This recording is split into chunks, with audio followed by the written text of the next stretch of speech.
al tema de la Junta Central Electoral, y yo quisiera iniciar conociendo si no ha habido alguna variación de parte del PRM con respecto a lo que ha planteado para el tema de la Junta Central Electoral. Buenos días, bienvenido.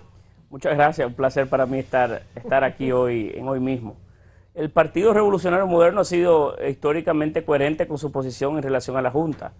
Es un recorrido de muchos años el que nos ha llevado a reflexionar que la mejor posición política posible, la de más honra que puede impulsar partido alguno, es la de justificar, la de abogar porque los jueces de la Junta sean independientes. Cualquier posición contraria no tiende a otra cosa que no sea a favorecer o a buscar un espacio en el que sus intereses estén favorecidos. ¿Para qué quiero yo un aliado en la Junta sino para defender mis intereses?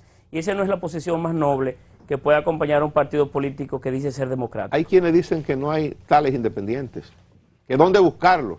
Sí los hay personas que han tenido recorrido en su vida al margen de las organizaciones políticas y sobre todo que en su haber han demostrado su carácter y en su forma de ser la capacidad de distanciarse de los intereses políticos del momento y tomar posiciones difíciles cuando las circunstancias así lo ameritan.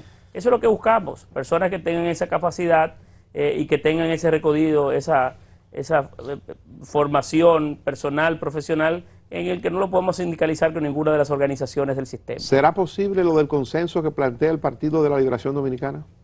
Ojalá se pueda construir ese consenso, esa es nuestra posición. Nuestro deseo es que se construya un consenso y que entre todos podamos elegir una Junta Central Electoral cuyos intereses estén debidamente, vamos a decir, que todos los actores se puedan sentir cómodos, se puedan sentir satisfechos y que el proceso que acudamos en 4 años sea muy distinto al que vivimos en este pasado proceso electoral y distinto a los anteriores, que sea un proceso que la democracia vuelva a los orígenes de la política moderna dominicana de los años 90, en donde teníamos una junta que generó un antes y un después. Ministro, disculpe, Johanna, hay quienes, y usted es presidente del PRM, perdón. Además de ministro administrativo de la presidencia. Pero en su condición de presidente del PRM, sobre todo, mucha gente dirá, pero ¿qué valor tiene militar políticamente? Ser parte de una estructura política, si cuando llega el momento de ocupar cargos, se nos descarta. Y digo particularmente por Eddie Olivares. Eddie Olivares es una persona que tiene el apoyo de diferentes sectores políticos, sociales. No, pero a Eddie no se le ha descartado para muchas otras posiciones dentro del Pero usted lo descarta para la Junta. Pero lo descarta para la Junta. La Junta es una posición en donde es ser juez que organiza un certamen electoral donde todos vamos a participar. Participamos nosotros y nuestros contrarios. No es justo ni hasta moralmente conveniente colocar a un parcial. Esa es toda la discusión. No es por Eddie Olivares. Eddie Olivares tiene todas las condiciones del mundo, la residumbre moral, la trayectoria, la capacidad profesional para acudir a ocupar un sinnúmero de posiciones en el Estado a la altura de su trayectoria y de su recorrido. No es un tema de él. Él es una persona que goza de toda la credibilidad del mundo. Es un tema de una posición coherente alrededor de un organismo que no es uno político, es uno que regula políticos, que norma políticos y que deben todos los actores encontrarse en la tranquilidad de las acciones de ese órgano regulador. Además, no podemos hoy, que tenemos cierta capacidad de influir sobre la escogencia de esos jueces, hacer lo que siempre hemos criticado. ¿Existe la posibilidad de que el Senado de la República tome una decisión diferente a la que plantea la dirección política del PRM? Bueno, nosotros como partido hemos fijado nuestra posición, que ha sido acompañada por el apoyo de los 2 principales liderazgos del partido, además públicamente, que no habían participado en la dirección ejecutiva del partido, y en tal virtud hemos tenido la oportunidad de conversar con todos los senadores de nuestra organización para dejarles saber cuál es la posición política a consecuencia de esta escogencia. Entendemos que se impondrá en el Senado de la República la visión tradicional y coherente que ha tenido el partido de que debe escogerse un juez o jueces con ese nivel de independencia. Johanna, exacto, lo que por ahí era que iba la pregunta, lo que usted entiende es que los senadores actuarán por la línea definida por el partido, no de manera particular, porque indudablemente no todos los senadores pertenecen a la corriente del presidente Luis Abinader. No, pero el presidente Mejía también se ha apoyado a la posición del partido. Se apoyarán lo que ha sido, lo que ellos han representado siempre. hay que saber que nosotros hemos marchado por una Junta independiente, que acudimos a diálogos, incansables diálogos en diferentes escenarios. No es simplemente una posición coyuntural, es una posición por la que todos en un momento determinado hemos hecho nuestra parte para que se logre lo que hoy el partido va a impulsar. Si queremos cambio, entonces cuando tenemos la oportunidad de gestarlo, pues ser nosotros los padres de esa criatura. Paliza, volviendo a la posibilidad del consenso, le pregunto, el consenso se trabaja, el consenso hay que armarlo. ¿Ha habido o hay alguna corriente de comunicación, algún medio con el que ustedes estén en contacto con la dirigencia política toda para que tengamos una junta de consenso realmente? Hemos tenido la oportunidad de conversar con los miembros del Partido de la Liberación Dominicana, pero no hay dudas de que en este tránsito es donde debe generarse un mayor nivel de conversación, puesto que se está en el proceso de confeccionar, luego de la entrevista y de preseleccionar a las personas indicadas. Claro, el Senado tiene que jugar su rol, porque al fin y al cabo, aun cuando nosotros, las organizaciones políticas, podemos tener algún nivel de incidencia sobre las acciones de nuestros miembros partidarios, el Senado tiene que jugar un rol muy especial, muy protagónico. No podemos tampoco de alguna forma excluir a ese escenario perfecto de la democracia dominicana, por decirlo desde el punto de vista del diseño constitucional que tenemos, para que allí se celebren también las conversaciones últimas, las conversaciones más puntuales. Pero sí ha habido conversación con los miembros del Partido de la Liberación Dominicana. El PLD se opone a una persona que es Román Jaques. La oposición del PLD a esa persona también condicionaría, digamos, ese consenso. No hemos conversado de manera particular en ese momento sobre ninguna persona en específico. Hablamos de algunos perfiles y hablamos de la necesidad de que se construyera el consenso. Pero debo ser justo, no fue una conversación muy inicial, donde no tuvimos ese momento para discutir nombres específicos dentro de los 300 y tantos que se inscribieron para ser miembro de la Junta Central Electoral. Por otro lado, ministro, usted fue senador. Perdón, sobre el mismo tema.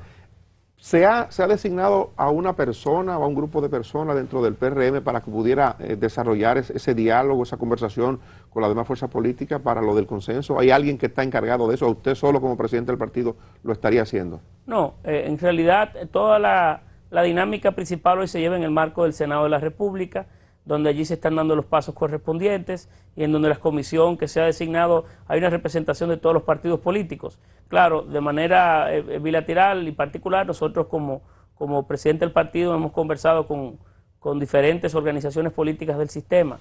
Pero vuelvo a repetir, este proceso apenas inicia, los momentos más importantes se vienen a gestar en los próximos días y semanas, y es ahí cuando debemos de sentarnos todas las fuerzas políticas. Hay que recordar que el Partido Revolucionario Moderno, aun cuando tiene junto a su aliado, el presidente del Senado, 19 senadores, no tenemos los votos suficientes para imponer una junta. O sea, en ninguna circunstancia, hasta si quisiéramos, el partido tiene las fuerzas orgánicas para poder elegir una junta por sí solo. Esto debe ser una construcción con otras fuerzas políticas para poder tener una junta a la altura del país que tenemos. Le decía, ministro, que usted fue senador y en ese momento, cuando se discutió la posibilidad de usted ingresar al Consejo Nacional de la Magistratura, su posición fue muy clara ante la Comisión de Justicia del Senado, en el sentido de que la segunda mayoría le otorgaba la votación. Incluso usted fue bastante reiterativo en eso y recibió mucho apoyo de la sociedad y de juristas cuando en algún momento se pretendió burlar la votación popular creando un bloque con una serie de subterfugios. Al final se impuso la razón y usted fue miembro del Consejo Nacional de la Magistratura. En esta coyuntura se da una discusión similar, con sus matices, pero similar. ¿Cuál es su posición con relación a la segunda mayoría en el Senado de la República para ocupar el asiento del Consejo Nacional de la Magistratura? En el Senado de la República, en el 2016, no se gestó ningún otro bloque. En el Senado de la República habían dos bloques, el bloque del Partido de la Liberación Dominicana y el bloque del Partido Revolucionario Moderno, que tenía dos senadores. El propio reglamento interno del Senado... Disculpe, ministro, le recuerdo que José Jacín y, usted lo recordará más vívidamente que yo, que José Jacín y Pedro Alegría intentaron conformar un bloque. No se constituyeron en bloque, ni lo propusieron tampoco.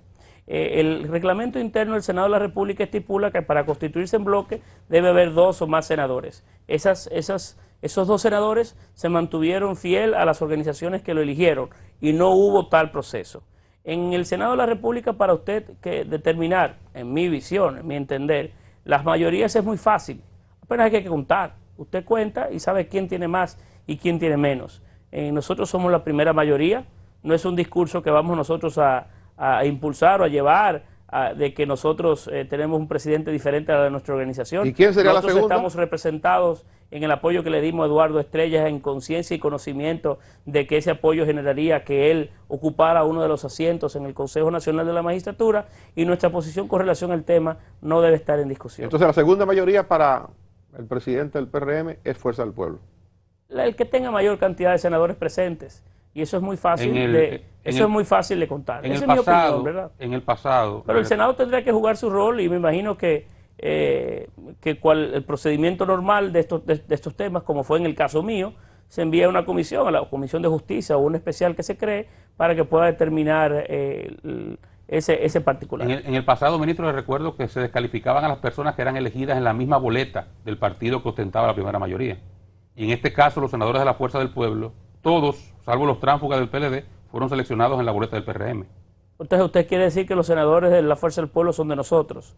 No, fueron elegidos en la boleta. Y que toman la línea que mi partido les da. No, fueron elegidos en la boleta. Y que su líder político es uno diferente a Leonel Fernández. Jamás. No, esa no es la realidad. Estoy planteando que fueron electos en la boleta. Esa no es la realidad. La realidad es que la realidad es que es un partido totalmente diferente a nosotros, con el que hemos tenido diferencias importantes políticas del pasado, y la tenemos hoy y en el futuro también sé que estarán ahí. Y son organizaciones muy diferentes. Ese es el argumento del que intenta defender una posición particular y no tiene muchos argumentos para hacerlo. No, esto es muy fácil. Ministro, es muy fácil, pero tampoco es mi posición. Esa es la función. Para nosotros no tiene. Yo voy a hacer un recordatorio nada para más. nosotros no tiene ninguna. Voy a hacer un recordatorio nada más. Para nosotros no tienen tampoco ninguna diferencia. ¿Cuál puede ser de qué partido? Porque al tiempo que le digo esto, la posición de nosotros en el Consejo Nacional de la Magistratura, del presidente Abinader, será la de siempre, la de jueces independientes. No tenemos la intención de gestar un movimiento para elegir los nuestros, ni aliados ni vinculados. Queremos jueces independientes. Es indistinto para el Partido Revolucionario Moderno y para el presidente Abinader cuál puede ser el senador que ocupe el segundo asiento del Senado en el Consejo Nacional de la Magistratura. Bueno, vamos en otro tema entonces. Vamos a la parte de los impuestos. Para el presupuesto está la crítica que se ha hecho de los impuestos que se han presentado transitorios en el presupuesto. Usted ha señalado que fue un error de comunicación. Hay quienes plantean que es un error en la estructuración del presupuesto. Usted, digamos, desde el punto de vista de la estructuración, ¿usted está de acuerdo con la creación de esos gravámenes que están allí? Nadie está en acuerdo con establecer nuevos impuestos, ni tampoco estamos de acuerdo con ir por más préstamos. Ahora hay que recordar que el país vive la peor crisis económica de los últimos 50 años. Una crisis producto de dos elementos que ha coincidido en el tiempo. Una pandemia que ha colocado al país de rodillas y que no sabemos cuándo va a terminar. Y en segundo lugar, un gobierno de mucho tiempo, de muchos años, que no ha hecho otra cosa que ser un ejemplo de desorganización, de tomar prestado cuando el país no lo necesitaba y de altos niveles de corrupción. Esa tormenta perfecta la vivimos hoy y para eso tendremos que hacer muchos sacrificios. El gobierno dominicano tendrá que hacer su parte, la mayor de ellas, y también para salir de esta crisis tenemos que entre todos tirar hacia adelante. Es una crisis muy profunda cuyo fin, vuelvo a repetir, no sabemos cuándo vendrá y cómo culminará. Este año el déficit fiscal, solamente para ponernos en perspectiva con relación al año 2012, en aquel año del famoso maletín de facturas, es 2 veces más grande. 2 veces más grande que el déficit del 2012. Hablamos de un déficit superior al 9% del PIB, lo que equivale a decir que los mecanismos y la creatividad que debe de generarse o gestarse y la unificación de todas las fuerzas y del pueblo dominicano para sacar hacia adelante no es una cualquiera. Mira, este no es un tema de que nos sintamos identificados, todo lo contrario. La formación y las ideas que acompañan el PRM es la de gestar en el momento más oportuno una reforma fiscal integral y consensuada con todas las fuerzas. Como tampoco, vuelvo a repetir, a nosotros nos place levantar la mano por un préstamo. El presidente de la República ha dicho que eso se va a consensuar con la población. La población va a participar de lo que el gobierno está planteando con respecto a los impuestos. Pero evidentemente que si el presidente deja eso a la discusión con la población, uno tiene que suponer que el gobierno tiene otras opciones, que el gobierno tendría identificado, estaría trabajando en identificar otra fuente de recaudación. ¿Se trabaja en eso? ¿Se ha avanzado en eso? El presidente ha dicho, tenemos también un presidente diferente, un presidente que no se encuentra en el tope de una colina en Gasco, en un Palacio Nacional, pensando que es él y nadie más. Tenemos un presidente que escucha y que comunica. Esto será una brillante oportunidad para que nosotros coloquemos nuestra atención en el parecer de la gente y construyamos con la gente el mejor de los presupuestos posibles. Tenemos hasta diciembre, finales de diciembre, para poderlos gestar. No tenemos la prisa ni las obligaciones constitucionales, sí teníamos para presentarlo, así para aprobarlo. Nosotros queremos construir junto a la gente y, como ha expresado el presidente, nunca serán impuestos medidas que no sean las que la gente al fin y al cabo quiera, porque nosotros somos representantes de esa gente, de esas voces que hoy tienen mayor nivel de difusión en sus ideas. El proyecto va hoy, estaremos ahí con la gente. El proyecto va hoy por la Cámara de Diputados, han dicho que va a ir a comisión bicameral, ha informado el presidente de la Cámara de Diputados, pero ya se conocen que hay voces disidentes del propio partido, el caso de la senadora del distrito. Porque también tenemos hoy un Congreso que no es un sello gomígrafo del gobierno, como era el último, en el que allí no se discutía, ni había disensos, ni se construía en base al debate. Era un sí señor. Nosotros tenemos un Congreso diferente, el PRM es un partido diferente. Ha habido cambio en ese sentido también. Tenemos un Congreso hoy que tiene la capacidad de construir y de debatir. Y allí, alrededor de esas ideas, tendremos el mejor de los presupuestos posibles. Pero perdóneme, usted sabe, bueno, usted es el presidente del PRM, pero usted sabe que el partido tiene a sus legisladores y que el partido tiene que bajar una línea. Me imagino que el partido debe estar ya, si no lo ha hecho, coordinando, afinando con sus representantes en el Congreso para bajar la línea de lo que conviene al gobierno del Partido Revolucionario Moderno. Al fin y al cabo, lo que le conviene al gobierno es lo que le conviene al país. Y por eso estamos construyendo junto al país. Este es un gobierno diferente y tenemos un Congreso diferente. La gente tendrá la oportunidad de verlo y de percibir en la medida en que avancen los días y el tiempo cómo tenemos o cómo vamos exhibiendo pasos totalmente diferentes a lo que fue la experiencia última, en donde la imposición y las mayorías se colocaban por encima inclusive de la razón. ¿Usted no cree, señor ministro, que era más justo una reforma fiscal integral, que de hecho la tenemos pendiente? ¿Puede verse entonces ahora en la revisión con el tema de los impuestos, quizás ver el tema de las exenciones, transparentar o quizás disminuir los beneficios con el tema, por ejemplo, de los combustibles, de lo que reciben los distribuidores, el detallista, el transporte? ¿Puede verse eso? O sea, como una forma, porque ahora van a revisar el proyecto de presupuesto, o sea, como forma de que no se quede como ha sido enviado por la reacción de la población. ¿Es posible la reforma fiscal o sería para más adelante? Y si hay que desmontar ahora algunos de estos impuestos que se han establecido, pueden verse exenciones y pueden verse el tema de los combustibles, entre otros puntos. Bien, una reforma fiscal no es posible hoy en medio de una crisis, en la crisis más importante que hay, donde no se puede prever en el tiempo qué ocurrirá, donde hay mucha incertidumbre. Esta reforma debe de impulsarse o propiciarse para que surja, por ejemplo, a finales del año 2021 y rija para el 2022, por ejemplo, siempre y cuando las condiciones que hoy existen hayan cesado. Entiéndase que podamos volver a la normalidad, la economía haya podido volver a tomar las iniciativas y la dinámica que tenía anteriormente. Una reforma como tal, de manera integral, en el que a la visión del presidente puedan reducirse los impuestos y ampliarse la base, necesitamos un espacio un poco distinto al que tenemos que hoy para poderlo hacer posible. Gracias por acompañarnos. Mucha suerte en su responsabilidad oficial. Vayan a visitarme algún día. Iremos a Palacio, iremos. Iremos con gusto. Usted tiene ahí un proyecto como de enseñar, ir al Palacio, mostrar documento histórico, eso está bien. Iremos allá. Gracias, José Ignacio Paliza, ministro administrativo de la Presidencia, presidente del Partido Revolucionario Moderno. Gracias a ustedes por acompañarnos. Mañana de vuelta a partir de las 5 de la madrugada.